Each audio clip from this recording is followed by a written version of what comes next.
Қайырлы күн баршаңызға. Менің каналыма қош келдіңіздер. Бүгін сіздермен ерекше тойымды, дәмді, құнарлы тағам, нарын тағамын дайындаймыз.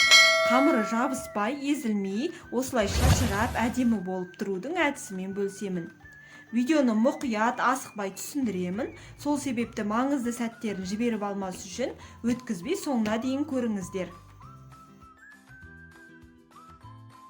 Бірінші тағамымыздың подливкасын дайындаймыз. Қажетті заттар: ет, пияз, картоп, сәбіз, сұйық май және де осындай аджика қолданып жатырмын. Дәл осындай аджика жасаудың рецебі менің каналымда бар. Орнына томат пастасын қолдансаңыз болады. Және дәміне қарай тұз, бұрыш. Қызып тұрған табамызға сұйық май құйып, етімізді саламыз. 5 минуттай қуырып жібереміз. Одан кейін алдын ала көпектеп турап дайындап қойған сәбізімізді, пиязымызды, картопымызды салып барлығын қуырып аламыз.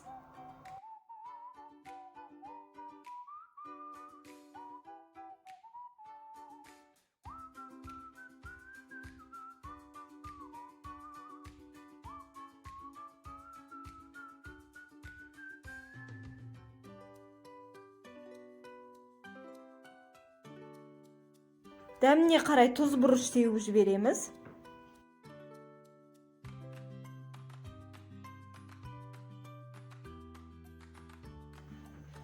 Алдын ала дайындап қойған аджикамды құйып қуырып жіберемін. Дәл осындай аджика жасаудың рецебі менің каналымда бар. Аджиканың орнына томат пастасын қолдансаңыздар да болады. Барлығын қуырып дайындап алғаннан кейін үстінен су құямыз. Оттың астын баяулатамыз. 1 сағатта етіміз піскенше бұқтырып қоямыз. Тағамымыздың қамырын дайындаймыз. Таза ыдысқа салқын су құямыз. Үстінен тұзымызды саламыз. Кішкене сұйық май құямыз. Жұмыртқа қосып елесеңіздер де болады. Ұнымызды саламыз.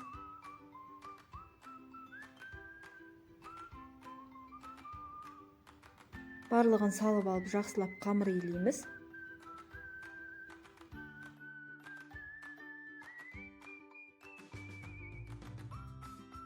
Қамырымызды илеген кезде қатылау қылып илеңіздер. Піскен кезде езілмей, әдемі болып шығады.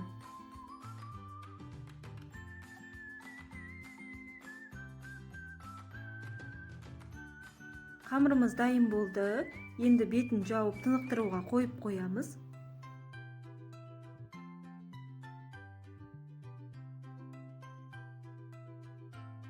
Қамырымыз июі қанып дайын болды. Енді ұн сеуіп, бірінші осылай қолмен басып домалақ формасын шығарып аламыз. Одан кейін оқтаудың көмегімен жаятын боламыз.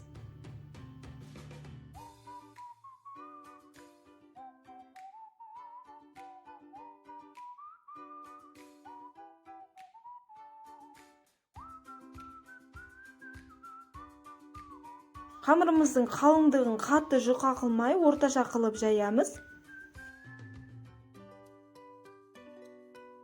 Қамырды жайып болғаннан кейін сұйық май жағып шығамыз. Барлық жеріне жететіндей қылып, мол қылып жағып шығыңыздар.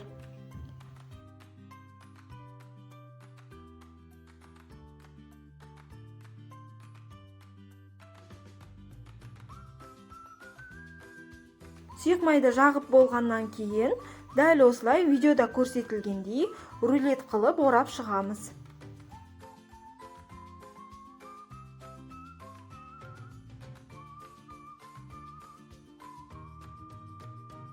Қамырымызды мантаваркада пісіретін боламыз. Ол үшін мантаварканы бірінші майлап аламыз. Одан кейін қамырды екіге бөліп саламыз.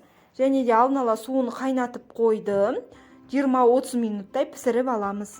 Достар, менің қазақ тілді каналымды қолдап, лүпіл басып, пікір қалдырып, маған тіркелуді ұмытпаңыздар. Алдағы уақытта үй жағдайында өте тез дайындалатын рецептер шығып отырады.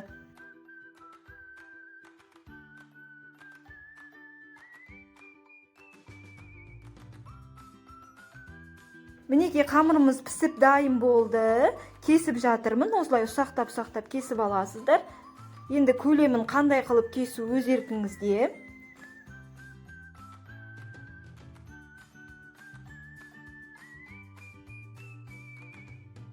Достар, мінекей қараңыздаршы, қамыры керемет болып шыққан, жабыспай, езілмей, және де өте дәмді болып шығады. Дәл осылай жасау маған өте қатты ұнайды. Сіздерге де жасап көруге кеңес беремін.